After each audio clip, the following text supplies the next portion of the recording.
On everyone, the NBA trade deadline is right around the corner, and we could literally get trades any minute as this day progresses, going into the noon or 3 p.m. if you're on the East Coast, trade deadline time tomorrow, February 8th. And I kind of wanted to give you some updates in regards to several of the contenders and teams that are trying to be contenders, that are trying to make big plays, big pushes to kind of round out the roster. Let's start with the New York Knicks. So the New York Knicks are one of the teams that have already made a very significant trade. They ended up trading for OG Anunoby, and it went great, right? I mean, he's been excellent for them. They have been just gangbusters since the trade, one of the best teams in the league since the trade, and they are just trying to kind of round out this roster. They are linked to several players. One of the big names to keep an eye on is a team like a Bruce Brown. Now, they have guys like Grimes, McBride, but they have Evan Fournier's contract, and that's the contract that they are kind of trying to dangle right now to teams to try to see if they could get a significant piece to kind of bolster their depth, as well as give them some more physicality and defense down in the interior. So they're looking for guys at like the center position, Andre Drummond's, or they're looking for guys like that is heavily linked to them is a guy in Bruce Brown. They are heavily pursuing Bruce Brown based on some reports, and we will see how that goes if he's a guy that is actually obtainable for them. He does make a lot of sense. I mean, you could start him at the 2 and really bolster that. I think he would be excellent alongside Brunson and OG.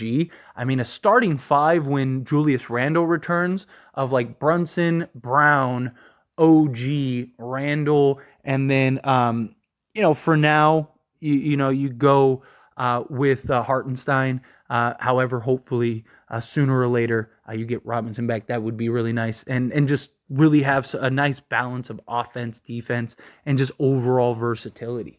That would be huge. But we will see. Time will tell in that regards. But moving on, the Minnesota Timberwolves. They are actively looking for a secondary playmaker off the bench. They are really interested in particularly a veteran style. They are linked to Dennis Schroeder. Even Kyle Lowry is another person, but I don't know why they would trade for Lowry. They're kind of better off just waiting for the buyout market and see if maybe they could go that route. Although they may be a team that's over the apron, so that might be why. But the point is that they're just actively trying to find some type of just backup veteran point guard playmaking to kind of, take some pressure off of Mike Conley. When Mike Conley goes out of the game, they kind of get really stagnant at times, and their offense just doesn't flow well. They're another team that has kind of had little murmurs about a potential Bruce Brown landing spot. They also have been linked to Tyus Jones, which is another team that I think Tyus Jones makes a world of sense for them. It just comes down to, what's the deal? I mean, they are the powerhouse in the Western Conference, right? They're the team that is just, they've had a little bit of a slippage, right? But they've, for the most part, have been one of the better teams in the Western Conference. And they have a nice mixture of vets and youth. And, Anthony Edwards is just blossoming into this guy. They've slipped to the 3 seed, but they're a team that definitely could make some noise in the coming days. So we'll see how this goes. And they're a team that definitely could be in the conversation come the Larry O'Brien trophy, right? But next up, the Milwaukee Bucks. Now, the Milwaukee Bucks are extremely limited.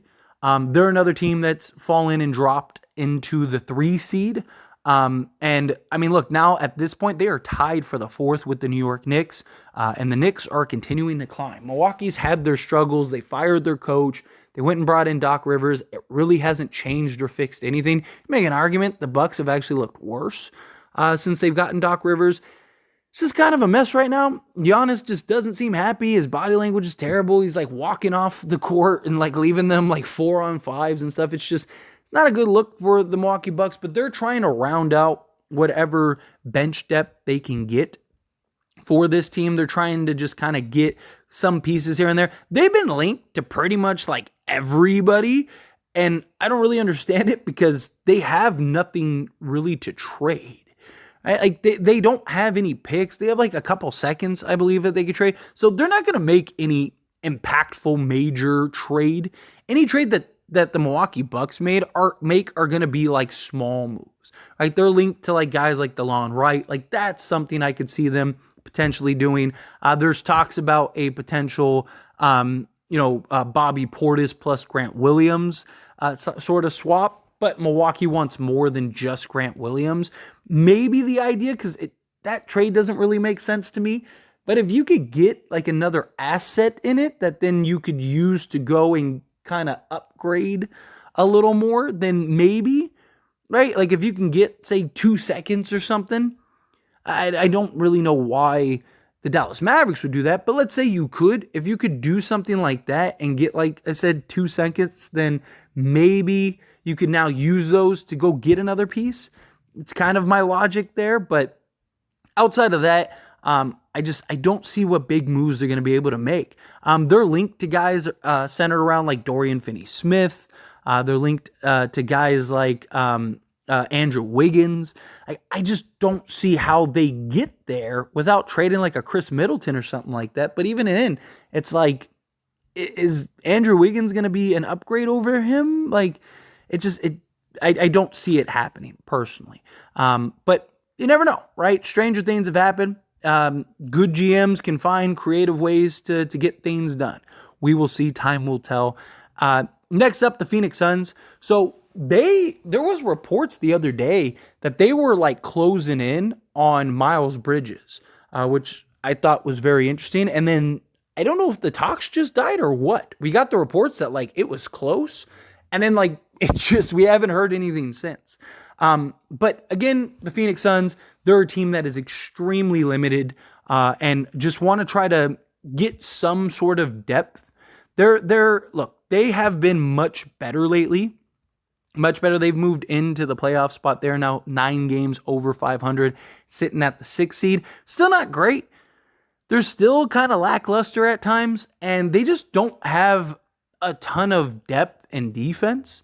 It's just they have Bradley Beal, Kevin Durant, and Devin Booker, right? And so it's like when you have those three, you're in a pretty good spot there as far as like what you can, maintain and how you can hold on. But outside of that, it's just like, what pieces are they going to trade? The only guy that they really have that teams may be interested in is like Grayson Allen. He's actually having a really good year for them.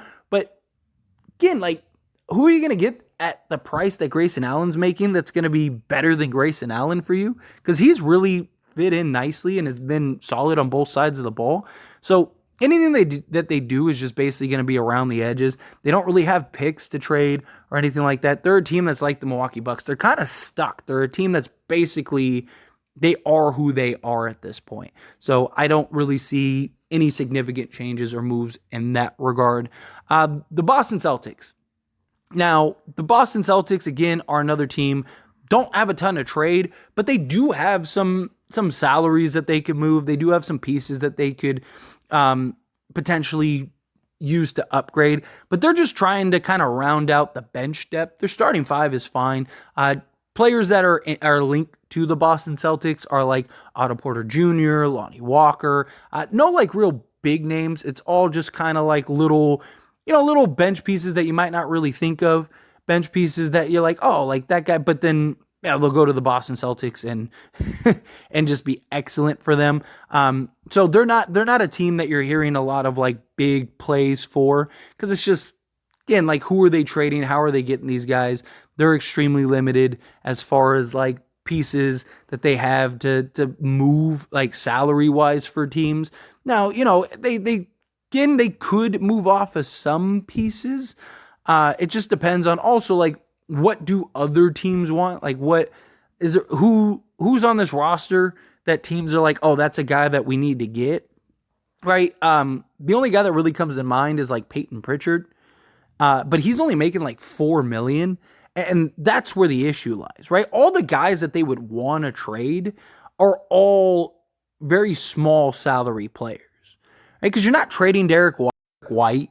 Right? You're not trading Drew Holiday. You're not trading Al Horford. You're not trading, Kristaps Porzingis or Jason Tatum or Jaylen Brown. Like, you're trying to trade guys like I said, like a Sam Hauser, right? Sam Hauser's making $2 million, right? You maybe a SV, but he's making $2 million. Cornette making $2 million. Pritchard's making $4 million. This is where the problem lies. It's like you basically would have to stack up contracts just to get to like an $8 million player. So any moves that they make are very likely going to be like vet minimum guys that they like, that think that they believe can make a significant upgrade and maybe could fill a role or a void that they have. That's kind of where I see that going as far as the Boston Celtics. Now, I'm not talking about the Philadelphia 76ers. There is some news about the Sixers because I made a whole video specifically on the Sixers. And at the time of recording this video, there hasn't been any like new updates as far as players and targets go. Now, obviously that could change by the minute, especially again, today is going to be a very interesting day, but go check out the Sixers video if you're curious about a team like the Sixers. And then if there's any other teams that you're interested in, it's probably because they're not making any moves. Like the Cavaliers, they're not really big players in anything right now. The Thunder aren't really big players. The Nuggets, the Kings have kind of been hot and cold, but they're probably not making any significant moves. The Dallas Mavericks are another team, but most of the other teams I've already talked about in like specific videos. These are just kind of the more recent updates with the big, top teams that are trying to make that push to move into contention status or potentially closer to winning a championship, if not already there. But anyway, again, however you feel, what your thoughts are. As always, this is a discussion. Pass a question on you. Let me know down in the comments below. That being said, if you haven't liked this video, hit that like button. Helps me out a lot. Lets me enjoy these types of videos, and I truly appreciate it. If you're not subscribed to the channel, hit that subscribe button. Turn on the bell notifications. Appreciate y'all. See you in the next one. Thank you.